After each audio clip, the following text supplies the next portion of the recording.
Olá, sabe aquela ideia de que a antiga cultura hebraica foi, tipo, a única grande civilização da antiguidade que não teve escravidão? É uma afirmação que a gente ouve bastante, né? Mas o que será que os próprios textos antigos têm a dizer sobre isso? Vamos investigar juntos? Pois é, a afirmação é forte. Dizem que no meio de todas aquelas grandes civilizações do mundo antigo, só os hebreus teriam construído uma sociedade sem a instituição da escravidão. Mas será que os textos sagrados, a fonte principal que temos, confirmam essa visão? Vamos mergulhar nas evidências. Então a nossa grande questão é essa. Essa crença tão difundida, ela se sustenta quando a gente coloca uma lupa nos textos? Para começar essa análise, vamos pegar um dos casos mais famosos de todos. Vamos começar pela história de José. Quase todo mundo conhece como um grande drama familiar, né? Cheio de ciúmes, traição e, no final, perdão. Mas, se a gente olhar por um ângulo puramente econômico, a história revela algo bem direto sobre o comércio de pessoas naquela época. E aqui está o ponto central. José foi vendido. Isso não foi um sequestro para pedir resgate, não foi um acordo. Foi literalmente uma transação comercial que transformou um ser humano em mercadoria. Ele foi vendido contra a vontade dele, como se fosse um objeto qualquer.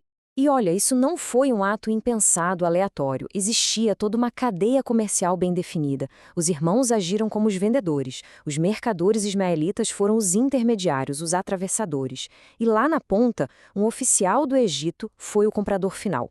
Isso descreve na prática um sistema organizado de tráfico de gente. E a história vai mais fundo ainda. O texto não fala só que ele foi vendido.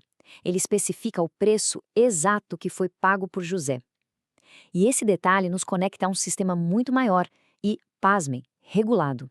20 moedas de prata. O texto faz questão de registrar esse valor. E por que esse detalhe é tão importante? Porque ele sugere que não foi uma quantia tirada da cabeça. Era um preço de mercado, um valor estabelecido para uma vida humana. De fato, esse valor não era nem um pouco aleatório. 20 moedas de prata era um preço totalmente compatível com o que a gente encontra em registros de mercados de escravos da Babilônia, da Assíria, do próprio Egito. Ou seja, essa venda de José fazia parte de um comércio internacional, com regras e preços. Agora, a evidência mais direta talvez venha do livro de Levítico. Lá a gente encontra literalmente uma tabela de preços para pessoas. Não é interpretação, está aí escrito. Um homem adulto valia 50 ciclos de prata, uma mulher, 30, um menino, 20. O que isso significa? Que o próprio texto sagrado normaliza a ideia de precificar uma vida, com base em gênero e idade. E a gente poderia pensar que talvez isso tenha sido uma prática que surgiu depois, com o tempo.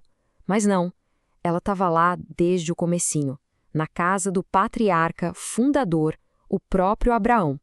Tem um versículo em Gênesis que descreve a casa de Abraão de um jeito que não deixa margem para dúvida. Ele fala dos nascidos em casa e os comprados por dinheiro ao estrangeiro. A linguagem é muito explícita. E essa distinção que o texto faz aqui é fundamental. Pensa bem, são duas categorias. Os nascidos em casa já eram servos por herança, né? Não eram livres. Agora, os comprados por dinheiro, bom, o nome já diz tudo, eram pessoas adquiridas de estrangeiros no mercado. Isso aqui confirma que Abraão participava ativamente do comércio de escravos. Então, quando a gente junta todas as peças, a história da venda de José, as tabelas de preços, a prática do próprio Abraão, aquela ideia inicial de uma cultura sem escravidão simplesmente não se sustenta. A evidência dos textos aponta para outra direção, bem diferente. Vamos só recapitular. Nós vimos José sendo vendido como uma mercadoria dentro de um mercado organizado, vimos tabelas de preços que transformam gente em objeto, vimos o patriarca Abraão, a figura central, comprando escravos, e vimos que tudo isso era muito parecido com o que acontecia nas culturas vizinhas. As evidências são bem claras e vêm todas dos próprios textos. A conclusão, portanto, parece inevitável. Longe de apresentar uma cultura livre da escravidão, os textos fundadores dessa cultura fazem o contrário. Eles não apenas registram a prática, como a regulam e a normalizam, como se fosse uma parte comum da estrutura social e econômica. E isso tudo nos deixa com uma última pergunta que talvez seja a mais intrigante.